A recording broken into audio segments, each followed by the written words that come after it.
পদত্যাগের নাটক করা হয়েছে বললেন সালাউদ্দিন আহমেদ। মানবিক করিডোর দিলে পুরো এলাকা অস্থিতিশীল হয়ে পড়বে বললেন মান্না। আপনি সবকিছু নিয়েই কথা বলেছেন, কেবল নির্বাচনের রোডম্যাপ বাদে বললেন মির্জা ফখরুল। এবং সর্বশেষ জানাবো অধ্যাপক ইউনূসের পদত্যাগের কথা কেন উঠেছিল। শুনছিলেন সংবাদ শিরোনাম, এবারে বিস্তারিত। পদত্যাগের নাটক করা হয়েছে বললেন সালাউদ্দিন আহমেদ। বিএনপি কারো পদত্যাগ চায়নি বলে জানিয়েছেন দলটির স্থায়ী কমিটির সদস্য সালাউদ্দিন আহমেদ। তিনি বলেন, আমরা নির্বাচন চেয়েছিলাম, কারো পদত্যাগ চাইনি, পদত্যাগের নাটক করা হয়েছে। তিনি বলেন, ডিসেম্বরে নির্বাচন চাওয়া যদি অপরাধ হয়, সেই অপরাধ আমরা বারবার করব। বিভেদ সৃষ্টির মাধ্যমে ফ্যাসিবাদী শক্তি আবার নতুন করে জেগে উঠেছে জানিয়েছেন তিনি। বলেন, এই সরকার ইশরাকের শপথ পড়াবে এবং নির্বাচনের রোডম্যাপ দেবে, অন্যথায় যদি এই সরকারের বিরুদ্ধে জনগণকে আন্দোলনে নামতে হয় তা হবে দুর্ভাগ্যজনক। সালাউদ্দিন বলেন, আমাদের একমাত্র দাবি সবার আগে বাংলাদেশ এই তারুণ্যের শক্তিকে ধারণ করে আমরা বাংলাদেশকে শিক্ষা, শান্তি, প্রগতির মাধ্যমে একটি সমৃদ্ধ বাংলাদেশের দিকে নিয়ে যাব।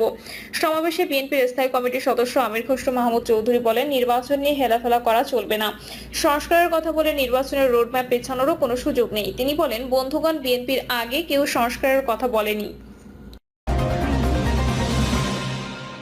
মানবিক করিডোর দিলে পুরো এলাকা অস্থিতিশীল হয়ে পড়বে বললেন মান্না। নাগরিক ঐক্যের সভাপতি মাহমুদুর রহমান মান্না বলেন, দেশের মানুষ একটি প্রভাবমুক্ত স্থানীয় সরকার নির্বাচন চায়। তৃণমূল দীর্ঘ সময় নেতৃত্ব শূন্য থাকা উচিত না। মানুষের মধ্যে নির্বাচন নিয়ে এক অজানা আতঙ্ক বিরাজ করছে। রাজনৈতিক নেতারা বাস স্ট্যান্ড, টেম্পো স্ট্যান্ড, খাল বিল দখল নিয়ে ব্যস্ত।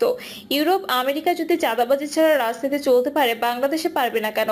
রাখাইন রাজ্যে এমন কোনো কর্তৃপক্ষ নেই। এই নাজুক অবস্থায় মানবিক করিডোর দিলে পুরো এলাকা অস্থিতিশীল হওয়ার যথেষ্ট সম্ভাবনা রয়েছে। মাহমুদুর রহমান মান্না বলেন, চলমান আন্দোলনগুলোর ব্যাপারে সরকারকে সজাগ থাকতে হবে। অনেকে ন্যায্য দাবি নিয়ে আন্দোলন করেছে, ন্যায্য দাবিগুলোর প্রতি সরকারকে শ্রদ্ধাশীল হতে হবে। আপনি সবকিছু নিয়ে কথা বলেছেন, কেবল নির্বাচনের রোডম্যাপ বাদে বললেন মির্জা ফখরুল। অন্তর্বর্তী সরকার ও আগামী নির্বাচন প্রসঙ্গে বিএনপির মহাসচিব মির্জা ফখরুল ইসলাম আলমগীর বলেছেন, আমরা একটা রোডম্যাপ চেয়েছিলাম, 10 মাস কেটে গেছে, আপনারা একটা রোডম্যাপ ছাড়া আর সবকিছু নিয়ে কথা বলেছেন। এই এড়িয়ে যাওয়াটা অন্তর্বর্তী সরকারের সদিচ্ছা নিয়ে গুরুতর প্রশ্নের জন্ম দেয়। ইংরেজি ভাষায় লেখা পোস্টে মির্জা ফখরুল ইসলাম আলমগীর বলেন, প্রথম দিন থেকে আমরা অধ্যাপক ইউনূসের নেতৃত্বাধীন অন্তর্বর্তী সরকারকে আমরা শুধু সমর্থনই করিনি, তাদের সক্রিয়ভাবে সহযোগিতা করেছি। আমরা সংস্কার বিষয়ক প্রতিটি বৈঠকে অংশ নিয়েছি, আমাদের প্রস্তাব জমা দিয়েছি এবং যেখানেই আমরা দ্বিমত পোষণ করেছি তার পক্ষে স্পষ্ট যুক্তি স্থাপন করেছি। আমরা সবসময় জোর দিয়ে বলেছি যে সংস্কার একটা চলমান প্রক্রিয়া, কোনো দেশের সংস্কারের নামে সবকিছু থেমে যায় না এবং কোনো গণতান্ত্রিক দেশেই জনগণের সংসদ গঠনের জন্য নির্বাচন আয়োজনের প্রক্রিয়া সংস্কারের জন্য থেমে থাকে না। মির্জা ফখরুল আরো লিখেছেন, আমরা যেন মনে রাখি, এমন একটি শাসন ব্যবস্থা থেকে আমরা উঠে এসেছি যা শুধু কর্তৃত্ববাদী ছিল না, এটা ছিল একটা একনায়কতন্ত্র। এখন বাংলাদেশের জনগণ একটি নতুন সংসদের জন্য প্রস্তুত, যেটি তাদের দ্বারা নির্বাচিত এবং তাদের প্রতিনিধিত্ব করে। এমন একটি সংসদ যেখানে নির্বাচিত জনপ্রতিনিধিরা জাতির পক্ষে দেশের উন্নয়নের নীতি, প্রাতিষ্ঠানিক সংস্কার এবং মানবাধিকারের বিষয়ে কথা বলবেন। আমরা একটা রোডম্যাপ চেয়েছিলাম, 10 মাস কেটে গেছে, আপনারা একটা রোডম্যাপ ছাড়া আর সবকিছু নিয়ে এই কথা বলেছেন। এই এড়িয়ে যাওয়াটা অন্তর্বর্তী সরকারের সদিচ্ছা নিয়ে গুরুতর প্রশ্নের জন্ম দেয়। আমাদের ভারপ্রাপ্ত চেয়ারম্যান পরিষ্কারভাবে বলেছেন, ডিসেম্বরে নির্বাচন হতে হবে। অধ্যাপক ইউনূসের পদত্যাগের কথা কেন উঠেছিল? ঠিক 9.5 মাসের মাথায় এসে দেশের মানুষ আর একবার থমকে গেল। কি হচ্ছে দেশে? 22 ও 23 মে প্রথম আলোর প্রথম পাতায় দেখেন কোনো ভালো সংবাদ নেই। 21 তারিখ পত্রিকায় প্রথম পাতায় শিরোনাম শিক্ষাঙ্গনে অস্থিরতা নেই পরিকল্পিত সমাধান।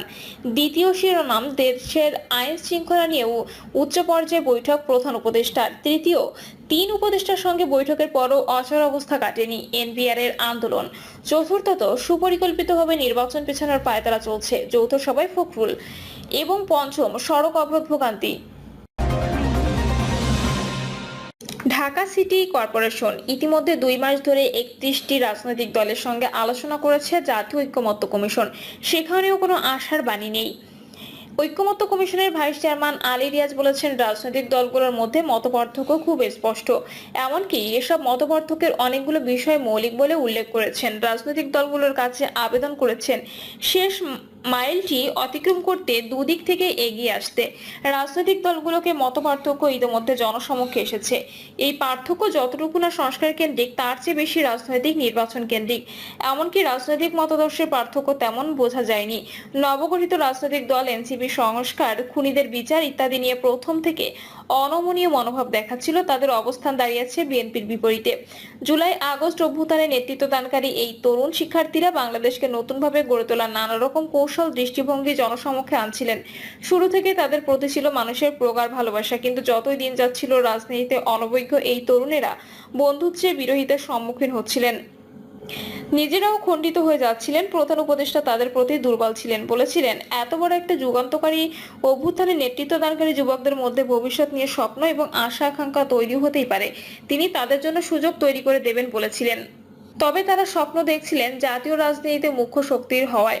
প্রায় ক্ষেত্রে বিএনপির রাজনীতির বিপরীতে অবস্থান করছিলেন। ফ্যাসিবাদের পতনের পর সবচেয়ে বড় দল হিসেবে বিএনপি জন আকাঙ্ক্ষা প্রতিফলন দেখাতে পারেনি। দলটির নেতাকর্মীদের কথা ও কাজ সাধারণ মানুষকে কষ্ট দিয়েছে। একটা জল্পনা তৈরি হতে যাচ্ছিল যে বিএনপি আগামী নির্বাচনে ভালো করতে পারবে না। আমার ধারণা, ইশরাকের মেয়র পদে শপথ নেওয়ার আন্দোলন একটি রাজনৈতিক আন্দোলন, যা মানুষের এই চিন্তার জবাব দেওয়ার চেষ্টা করেছে। আন্দোলনে বিএনপি নেতাকর্মীদের ব্যাপক অংশগ্রহণ প্রমাণ করেছে যে বিএনপি এখনো দেশের সবচেয়ে বড় রাজনৈতিক দল। দুঃখজনক যে যাদের সঙ্গে অন্তর্বর্তী সরকারের সম্পর্ক ভালো নয়, এই আন্দোলনের মধ্য দিয়ে বিএনপি আরেকবার সরকারকে বার্তা দিয়েছে যে বিএনপিকে উপেক্ষা করে সংস্কার প্রক্রিয়া এগোবে না।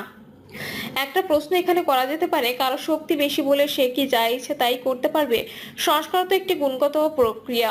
সিদ্ধান্ত কি সরকারের গুণগত দিক বিবেচনা করে নেওয়া হবে, নাকি শক্তি কিংবা সংখ্যাগরিষ্ঠতা দিয়ে হবে? গণতন্ত্র মূলত সংখ্যাগরিষ্ঠতার শাসন। সংখ্যাগরিষ্ঠ সদস্যরা যেটাকে সমর্থন দেবেন তারই ভিত্তিতে সিদ্ধান্ত হবে কিংবা দেশ পরিচালিত হবে। গুণগত বিষয়টি সদস্যদের জ্ঞান ও বিবেচনার কাছে আবেদন করা যেতে পারে, কিন্তু সেটার কোনো আইন বা বিধানগত নিশ্চয়তা নেই। একটা সমাজ জ্ঞান ও কৌশলের দিক থেকে যত সমৃদ্ধ হবে, রাজনীতিবিদেরাও তত জ্ঞান সমৃদ্ধ হবে। এই যে বিতর্কটা তোলা হয়েছে, আগে সংস্কার তারপর নির্বাচন, এই কারণে সেটা কোনো বিতর্ক নয়, কারণ অনন্তকাল ধরে সংস্কার একটি চলমান প্রক্রিয়া। একে থামিয়ে রাখার কোনো বিষয় নেই। আমরা আশা করতেই পারি যে পারস্পরিক আন্তরিক আলোচনার মধ্য দিয়ে এই বিতর্কগুলো নিষ্পত্তির দিকে আসা সম্ভব। সে ব্যাপারে কোনো অগ্রগতি দেখি না। গোলটেবিল বৈঠকে গিয়ে প্রশ্ন করেছিল, এ পর্যন্ত সরকার কি সংস্কার করেছে? মজার বিষয় হলো, পত্রিকায় দেখলাম খোদ প্রধান উপদেষ্টা তার সহকর্মী উপদেষ্টাদের কাছে স্বগতোক্তির মতো বলেছেন, সংস্কার তো এখনো পর্যন্ত কিছু করা হয়নি। কতদিনে করা যাবে, আদৌ করা যাবে? এখন খুব গুরুত্বপূর্ণ দুটি বিষয় বলতে চাই, তবে তার আগে একটা প্রশ্ন। বিএনপি সহ প্রায় সবকটি রাজনৈতিক দল অর্থাৎ এনসিপি, জামায়াত এবং অন্যান্য ধর্মবাদী দল বাদে নির্বাচনের রোডম্যাপ দেওয়ার জন্য সরকারের কাছে আবেদন জানিয়ে যাচ্ছে, কিন্তু সরকার সরাসরি কোনো জবাব দিচ্ছে না। প্রধান উপদেষ্টা মোহাম্মদ ইউনূস বলেছিলেন তিনি ডিসেম্বরে জাতীয় নির্বাচন দিতে পারবেন, কিন্তু কোনো উপদেষ্টা ডিসেম্বর মাসের কথা বলেননি। আমাকে সংশ্লিষ্ট দুজন সাংবাদিক বলেছেন প্রধান উপদেষ্টা ডিসেম্বরের কথা বলেন, কিন্তু শেষ পর্যন্ত সংবাদ মাধ্যমে যায় জুনের কথা। তাই কি এরকম দেখেছি, প্রধান উপদেষ্টা ডিসেম্বরের কথা বললেও সেই দিনে কিংবা এর একদিন পর কোনো উপদেষ্টা জুনের কথা বলেছেন কেন? এখন সেনাবাহিনীর স্টাফ প্রধান জেনারেল ওয়াকার বলেন ডিসেম্বরের মধ্যে জাতীয় নির্বাচন দেওয়া উচিত। ব্যাপারটা কেমন হয়ে গেল না? সেনাপ্রধান বলেছেন কিন্তু সরকার বলছে না, এটার ব্যাখ্যা কি? প্রধান উপদেষ্টা অধ্যাপক মোহাম্মদ ইউনূস কি খুব ভালো আছেন?